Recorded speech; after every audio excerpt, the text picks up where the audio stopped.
What is going on, everybody, and welcome back to the absolute best show in all of combat sports. We're talking about the Fight Podcast. I'm your host, SERG VICENTE. Welcome to the show. Thanks so much for watching. Everybody who's watching live right now on YouTube and on Twitch, I appreciate you guys. Everybody who's going to be listening after the fact, I appreciate you guys. All right, we have so much to get to today. And, hey, man, combat sports world's in full swing. You got to love it.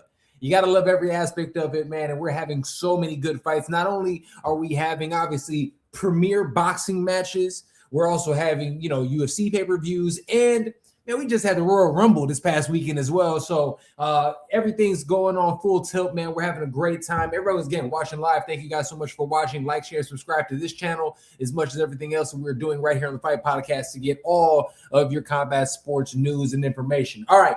Let's go ahead and jump into it. This past weekend was Ring 6. We had the Ring 6 event headlined by none other than Shakur Stevenson against Teofimo Lopez. It was a fight that a lot of people had 50-50 going into it. People really believed that Teofimo's athleticism was going to lead him to having a spectacular knockout against Shakur Stevenson. And it was said right here on this show by your boy that honestly that fight wasn't going to be close. Teofimo, I stated in that fight prior to it, I said that, you know what, looking at it, watching both of them fights, and I'm not taking anything away from Teofimo, but Teofimo gets hit a lot. And if we're watching him, we understand that Teofimo gets hit a lot against a fighter that doesn't get hit at all. Well, then I'm going to put my money on that guy. And one thing that I also said before was, let's not forget, when it boils down to it, I'm always going to lean on the side of the individual that has more skills. And Shakur Stevenson got the skills to pay the bills. So this fight kicks off. The card itself is fantastic. This fight kicks off, and I'll be very honest with you. At the end of the first round, when Teofimo walked back to his corner, I looked over at one of my brothers that I was sitting here watching the fight with, head trainer and owner of the fantastic Trinity Boxing Club, my boy Josh, where we're watching the fight. And right afterwards, we looked at each other, we said, yo, this fight's over. This fight's done. You saw it in Teofimo's face. He had the biggest oh shit look on his face. He knew he was cooked. And everything going to it is that anything that Teofimo tried to do, Shakur had an answer for it. And one thing that I also want to point out about Shakur is not only was he beating him to the punch, not only was he proving that he was the more superior boxer in there, arguably the more superior athlete, because showing his athleticism, showing his quickness, showing also his power. At 140, he had power. Shakur Stevenson was walking downhill the entire fight, and he was hurting Teofimo. There was multiple times in that fight that I felt that if Shakur turned it up a little bit more, he could get Teofimo out of there. Now, people want to look at that fight and they want to, I'm disappointed because he didn't get him out of there.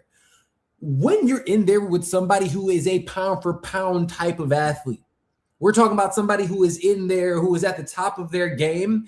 Once they realize that their goose is cooked, they will do everything in their power not to get knocked out.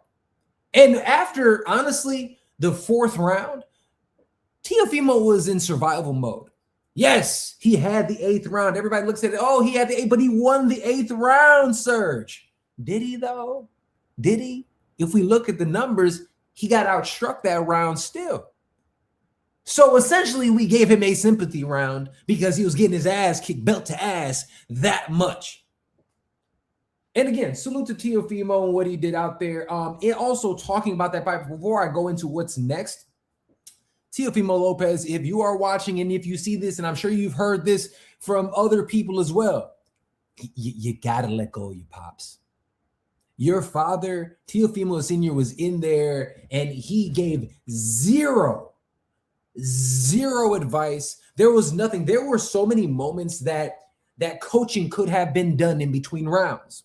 There were moments where Teofimo going against a southpaw, even though he was out there, and you can tell Teofimo was absolutely banking on one shot or so. Yes, you are first. Welcome to the show. I appreciate you. But One thing is with a southpaw, and you're a conventional fighter, and yes, I know he has a false sense of security because he's beaten all the southpaws that he's been in there with. Conventional southpaw, he was right there for the jab. One thing that you would say, conventional wisdom would tell you, would say, hey, look, keep your hand up. Keep your left hand up. You will be able to take away that jab. He didn't do it. He came in with his hands down. He kept getting peppered. And the only thing that his dad could say in the corner is, what happened to your power, bro? Huh? What happened to your footwork?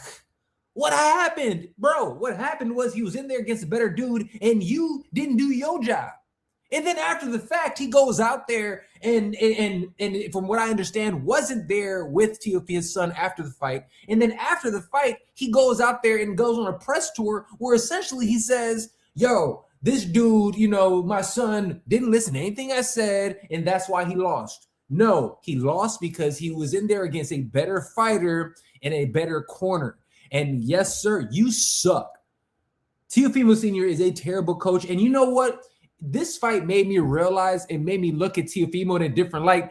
You did as much as you have in spite of your father. Teofimo needs to go out there. He needs to get a new trainer. He needs to get a new coaching staff, because if he does not, Shakur just gave us a blueprint.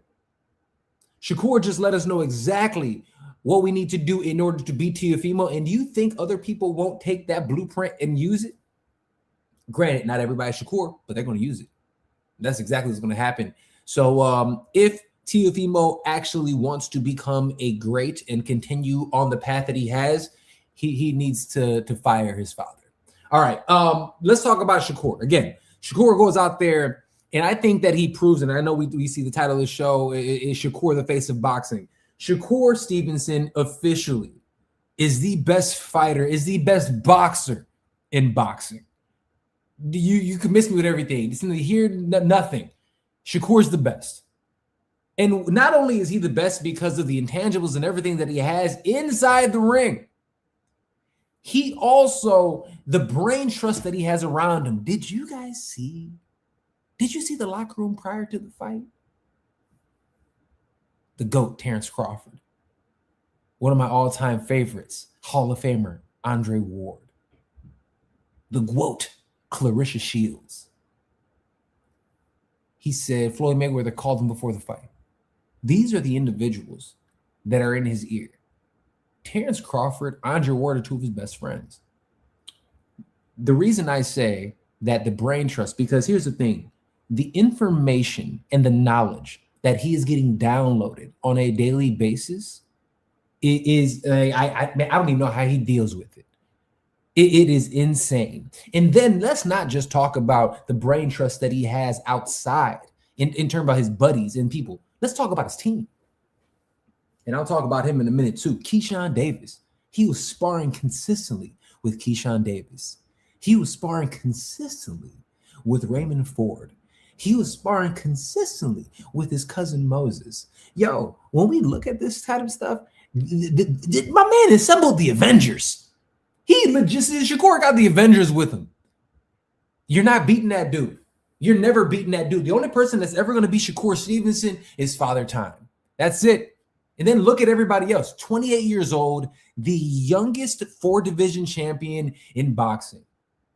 4 divisions, 126, 130, 135, 140.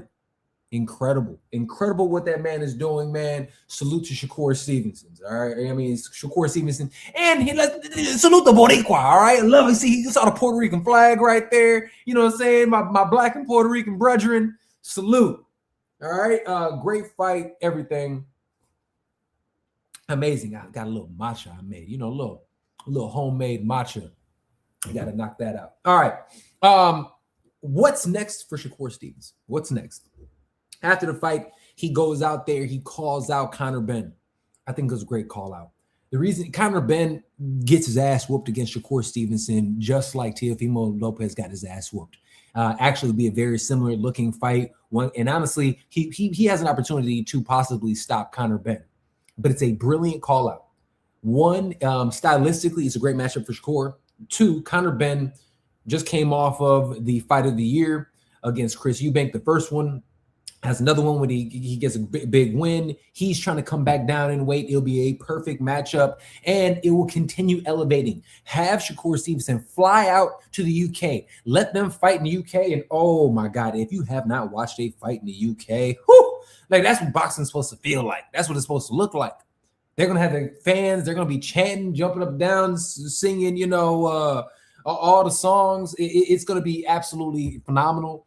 And to continue, one, a big payday, two, to continue elevating his brand and his stock, that's the perfect type of athlete, the perfect fighter to go against Shakur. That's who I would fight next. Also, Mortala, who just beat Andy Cruz at 135. If he happens to go back down to 35, I love it. That would be a great fight. Shaki Foster, the 130-pound champion. If he moves up to 135, that's a possible fight. Shaki's talking like he's the boogeyman or something. Hey, I don't think he is, but I'm here to see that fight. So that would be another amazing matchup if we see Shaki Foster. So there are options out there. There's even Devin Haney. Devin Haney is one. Now, granted, KEYSHAWN Davis says he might want that, but we'll talk about that. Also, let's keep it in the line of Shakur Stevenson. The WBC and Mauricio Sulaiman have stripped Shakur Stevenson of his WBC 135-pound title. WBC, Mauricio Sulaiman, what the fuck are you doing? What are you doing? What are you doing? Why are you treating your champions the way that you're doing? This seems political. This seems as if he stripped Shakur Stevenson because he has beef with Bud Crawford and Shakur and them are tight. Because if we really think about it, what right does the WBC have to strip him on? Wait. So you don't respond to comments. Oh, so you know you're just literally talking this. I wasn't paying attention. So, bro, whom are you talking to? There's literally nobody there for a long time. Well, guess what? This is what the majority of people do on podcasts. You sit here, you have a conversation, you break things down. Now, you can sit here and hate and talk trash, or you can sit here, you can have a good time, you could pay attention, and you could even engage. I'll answer your questions if you want to sit here and engage. But if you just want to talk trash, say whatever, just shut up and listen to the show, okay? Have a beautiful day. All right, going back to what I was saying before I got, interrupted by dipshit over here. So continually, like I said, talking about the WBC. No, I'm right here. This is live and in charge. All right, so if you got a question, ask a question. I am more than happy to answer it or to engage in any way. We are streaming live on YouTube. We're streaming live on Instagram, and we're streaming live on Twitch. So ask away. We right here to answer your questions. But in terms of the WBC, you are opening up a lane and you are leading a space in order for Zuffa to take over. Something that we don't want. If we want to sit here and consistently watch boxing the way it has, we enjoy the belts, we're doing these things, you cannot strip titles. And again, in terms of the WBC, it doesn't make sense that WBC stripped Shakur Stevenson on that fight. Why would you strip him? You had nothing to do. You didn't sanction that event. And if you didn't sanction that event, you have no right to get a percentage of that man's purse. And here's another thing. Every other champion has been allotted at least, what did it say? I think it said 6 months to determine if they want to have to leave their belt, or relinquish their belt, or move up a weight class. On top of that, you have an opportunity for Canelo Alvarez, Mauricio Sulaiman's buddy. They were starting inventing interim titles just so he would not have to go out there and defend against David Benavidez, the Mexican monster. So that is what we're looking at, and that's what they're doing. WBC, terrible move. I have no clue what you guys are doing. Please do better. All right. Okay, so here's the thing. All right. So if you're not a sports person, I'm telling you, thank you so much for checking us out and watching. The only fights you've watched, Jake Paul, watch the Fight Podcast, subscribe to the channel. We're going to let you know about all the best fights and out there. If you haven't, you want to see some great fighting, that Shakur Stevenson fight I was talking about, it's on YouTube. Check that out, and we'll talk about some other great ones that are coming up. All right. Really fast, I want to touch on KEYSHAWN Davis. Went out there, 12th round, first fight in a while after he missed weight, all the debacle that he had at 35 in his hometown. He comes back, beats a tough Jermaine Ortiz. Nobody's been able to stop Jermaine Ortiz. Teofimo couldn't stop him. Lomachenko couldn't stop him, and he stopped him in the 12th round. Beautiful work.